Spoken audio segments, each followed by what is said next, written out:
It's the Happy Families podcast. It's the podcast for the time-poor parent who just wants answers now. I've realised I'm not lost at all. I just stopped giving time to myself a long time ago. It's time to rediscover things I once knew but have forgotten. It is in the asking that I am found. And now here's the stars of our show, my mum and dad. Parental Guidance, episode 3, is back on the telly tonight on Channel 9, 7:30. I can't wait to talk about it tomorrow, Kylie. For those of you who have not watched it and are in Australia and can therefore access it, episodes 1 and 2 are available on the 9 Now app. And episode 3 happens tonight with a really big moment. I can't say much, except tomorrow we're going to have a big conversation about emotion coaching. That's really the thing that we're going to be talking about. I can't wait for this. Kylie, today I've asked you to take over the podcast.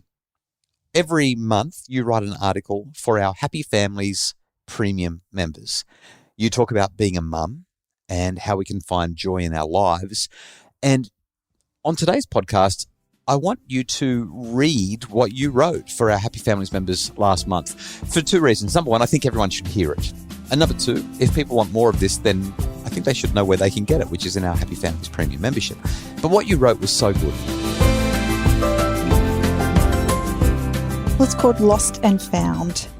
It was a beautiful autumn morning, even though my time with the kids before school had left me feeling frazzled. Fragments of light shattered the water's surface with just the hint of a breeze brushing against my skin as I scanned the periphery of the area where I was waiting for my friend.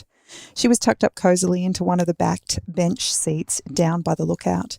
As I took my place next to her, I instantly felt an unexpressed but tangible permission to drop my load, just for a few moments. It started with an audible and heavy-weighted sigh. It's been such a crappy week this week. With Justin away, the weight of doing it all alone is exhausting. And what's so frustrating is I've done such a great job at holding up the fort all week. But today, it's too heavy to carry on my own. I just miss him so much. The kids miss him, and I haven't had a moment to myself all week. I just can't do it all. I hear you. It's been a really hard week. Really hard, my friend said. And that's when I noticed the tears flowing freely now behind her sunnies. It's amazing how being vulnerable with others allows them to let down their guard as well. And for a few, not so brief moments in time, I let my friend drop her bundle, the one that's weighed her down all week and left her feeling like she just might drown in it all. As she started to open up more and more, it wasn't one big thing. It was 100 little things that all added to her load. But then, almost out of nowhere, she shared her deepest, darkest hurt. I don't even know who I am anymore.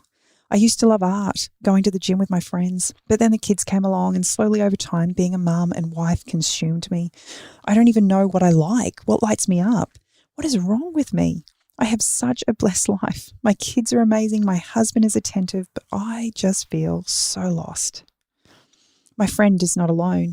In fact, it's a conversation I've held with so many of my friends and acquaintances over the past year or more, and I found myself feeling similarly in recent times. Whenever I have these thoughts, I recall the movie Runaway Bride. Julia Roberts plays a woman, Maggie, who has left multiple suitors literally standing at the altar. As she clashes with the journalist doing a story on her habit of accepting marriage proposals and then running away from them, Maggie realises that she's spent a lifetime pleasing others instead of becoming her own person. Now she has no idea which version of herself is the real her. Some serious sleuthing on the part of the reporter leads to an exchange between them. Here's what happens in the movie. You were so lost you didn't even know what kind of eggs you like. Yes, that's right. With the priest, you wanted scrambled. With the deadhead, it was fried. With the other guy, the bug guy, it was poached. Now it's like, egg whites only. Thank you very much. That is called changing your mind. No, that's called not having a mind of your own. Maggie, what are you doing? Soon we see Maggie in the kitchen cooking eggs, every which way to see how she likes them cooked. It is that scene that gave me some inspiration as I sat in the uncomfortable place recently asking the same questions my friend was now posing to me. Who am I and what lights me up? As I sat with my friend in that hard place on that beautiful autumn day, both feeling the weight of the world on our shoulders, we talked about 3 things we could both do to help us rediscover the light we had once both experienced in different ways but feels like a lifetime ago. Maybe I was channeling my inner Dr. Justin. Maybe not. But we both felt a lot better at the end of the conversation. Number 1, feel the fear and do it anyway. We could talk about this one all day. There are so many scripts that we have carried with us, some programmed into us from birth, some we have acquired through our own experiences. Things like, I'm not very good at art. I hate the gym. I don't eat avocados. Or maybe it's that I'm no good at making new friends. I'm not a public speaker. I could never do ... Fill in the blanks. But just because we think those thoughts, it doesn't make them true. Set yourself a goal to try something new every day, once a week or month. It doesn't matter the frequency. It's more about the intention behind it. You'll never discover what lights you up by sitting on the couch. For me right now, I'm focused on the things I've always been too afraid to try because I might look silly. I've signed up for Pilates and art classes. Number 2, make time for friends. I get it. Being a mum is a full-time job and then some. And for those of you working mums and single mums, I applaud you. This is a tough gig. We can easily be swallowed up in all that needs to be done, just so home life functions. Then we don't give ourselves permission to be with the people who light us up. And if you don't feel like you have anyone who does that for you right now, start small, make a connection and grow from there. A year ago when we moved, I knew no one. But I asked a lady I had just met if she was keen to go walking once a week, and shock horror, she said yes. We've been walking ever since. Number 3, move your body. Justin keeps banging this drum in our home. Research suggests time and time again that moving our bodies has more positive impact on us psychologically than speaking with a therapist or even medication. It's so powerful. Imagine the positive impact you would get if you applied all 3 together and found a friend who was open to trying something new with you while you both moved your bodies. Sometimes we can find ourselves feeling a little lost, maybe stuck, and in some cases feeling like we have no control over our circumstances. The weight of that can be all-consuming. But no matter how insignificant it may seem, don't underestimate the power of change. Challenging the way we see things can feel daunting at first, but it can also open our eyes to the light. Your light. Who am I? I am a woman who will no longer hold herself back because I'm too scared to try something new in case I fail. It is in the trying that I am learning what lights me up, and I like what I'm discovering. I have realized I'm not lost at all. I just stopped giving time to myself a long time ago. It's time to rediscover things I once knew but have forgotten. It is in the asking that I am found. Every month, you have the opportunity to share, I guess, a bit of your heart, but certainly a whole lot of your mind when it comes to what's going on. And when you wrote that article, it struck me for a couple of reasons. First off, I thought the 3 pieces of advice you gave were channeling me. I mean, that was just great advice. You must live with me or something. But what I want to talk to you about for maybe the next 4 or 5 minutes is just this idea of mums specifically, because I don't think it happens to dads. Certainly not in the same way, not to the same degree, but mums losing their sense of who they are. And I don't have any specific questions for you, but I want to know where that comes from, what you've observed, what stands out to you in your conversations with other mums. More times than not, as a male, your sense of identity is tied up in the career choice that you've made. I'm a builder. I'm a painter. I'm an IT guru. I'm a parenting expert. And every day you go to work and you are actually able to feel like you've accomplished something by the end of the day, more times than not. As an accountant, you crunch the numbers. You've got somebody's files all together. I don't know. Have you seen my productivity? There are many days where I come home and wonder what I did all day. No, but you get to disappear and stand in front of crowds and have people tell you how grateful they are for the things that you're teaching them because it changes lives. Yeah, there is no better job in terms of having to be out of the home and in paid employment. I just love what I do. I made a conscious decision to become a mum. Yeah. It's all I wanted to be. Yeah. And yet there are days when I feel like I have accomplished nothing. So I want to ask you a question. Wiped bottoms, yes. Cleaned toilets, yes, picked up food that's been thrown on the floor. And that was in the early days. And now I'm dealing with tantrums and teenagers who don't want to listen and screen challenges. And I get to the end of the day and I am exhausted, but I can't actually tell you what I've done. A couple of weeks ago. And there's ago, nobody telling me that what I've done matters. So a couple of weeks ago, we had a team lunch, and a couple of our team members pointed out that there was something that I said or something that you said that was just tone deaf, and we got it all wrong in the podcast. And obviously, everyone's always going to have a different opinion about what we're saying. And most of the time, fortunately, most people really love what we say, which is great. But I'm about to step into what could potentially be a landmine with what I'm about to ask you.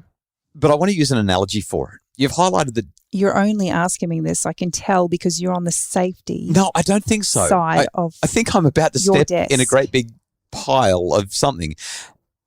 Let me go there. Do you not feel a sense of satisfaction though? And this is where I'm about to get shot by everybody. But I know when you're out for the day and I decide that I'm going to dive in and do all the cleaning so that you can come home and not have that load on you, and I get the kudos for having been a great husband and I've cleaned up the house and all that sort of thing, or I've cooked dinner. I don't know how to say this without sounding awful. But it sounds to me like what you're saying is you don't find it satisfying to have a clean house, or you don't. No, that's not what I'm saying at all. I absolutely love having a clean house. Yeah. But it doesn't last long. Right. Literally, my job never ends. Yes, I totally get that. Never ends. I don't ever get to the bottom of the laundry pile. I don't ever get to the bottom of the ironing pile, because even if I do get to the bottom of it by tomorrow, it's there again.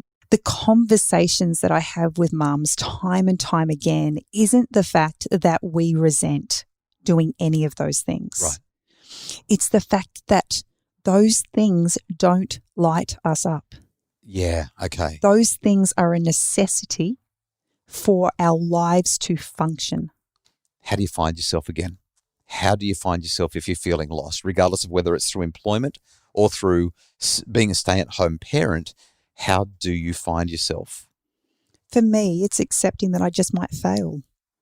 I might not find it first go round. I might not find the thing that lights me up, because the reality is the things that lit me up as a 20-year-old, they don't light me up anymore. They're no longer challenging to me, or they're no longer of interest to me. So I've started doing these art classes. Art scares me because I literally have had a script my whole life that I can't draw. But I started drawing and it looked like something recognizable. So I might actually ask our social team to put a couple of your pictures up on our social media page. Are you okay with that? Well, that's a bit scary. So Kylie has had, 2 or 3 art lessons now. So I'm going to literally put up your first 2 or 3, and you're copying, not tracing, but you're copying other people's artwork. We're going to pop them up. We're going to do a social post about how you've just begun and this idea that you can't draw. Like, I'm looking at what you've drawn, and I think I could have 12 years of art classes and not be able to draw what you've drawn. I came 28th out of 28 in art in grade 7 and grade 8. I'm somebody who can't draw. What you've drawn, I think, is mind-boggling. But that's beside the point. The quality of it is not the issue here. What you're saying is try stuff. To find yourself, try stuff. To put it into context, 2 weeks later, after I started drawing, they then asked me to paint.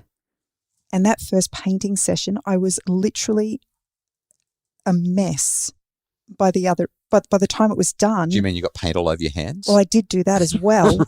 Right. But it challenged me. Yeah, it really, I'd gone from feeling like, okay, I actually can draw, to now feeling like an absolute dunce, because this doesn't come naturally to me at all. And I don't get it, and I don't understand it, and I can't get the texture right, and I can't get my lines straight and everything. And so what this exercise for me is about letting go and literally challenging all of those processes to see whether or not this is actually where I want to be. But it might not be.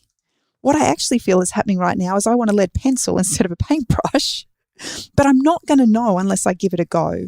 And I have spent so much of my life sitting on the fence, because either it's been about self-sacrifice for the betterment of the family because we can't afford it, or we don't have the time because I've got so many other things to do, or to this point in my life where I actually don't know what I want to do.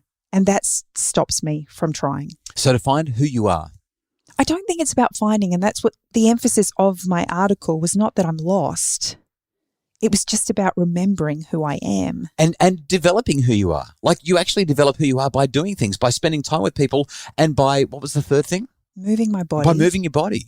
That's how this idea that you find who you are. I don't even know why I use that term, because you don't. You develop who you are, and you develop who you are by the tasks that you take on. So if you're feeling like your identity is lost and you don't know who you are anymore, start doing. There's power in action. And if you're waiting for someone else to give you permission to do it, you'll never get it. You actually have to take control. Yes. And say, I need to do this. I knew we'd get there. I knew it was a worthwhile conversation, and I'm so glad we had it. To find out more about what Kylie's written in Kylie's Corner in the Happy Families Premium membership, just go to happyfamilies.com.au, click on the membership tab and become a member today. When you sign up for 12 months, you only pay for 10. We give you 2 months free. All the details are at happyfamilies.com.au. I reckon we might do this again next month, because the stuff you share is just so useful. And there's a whole lot more there in the membership.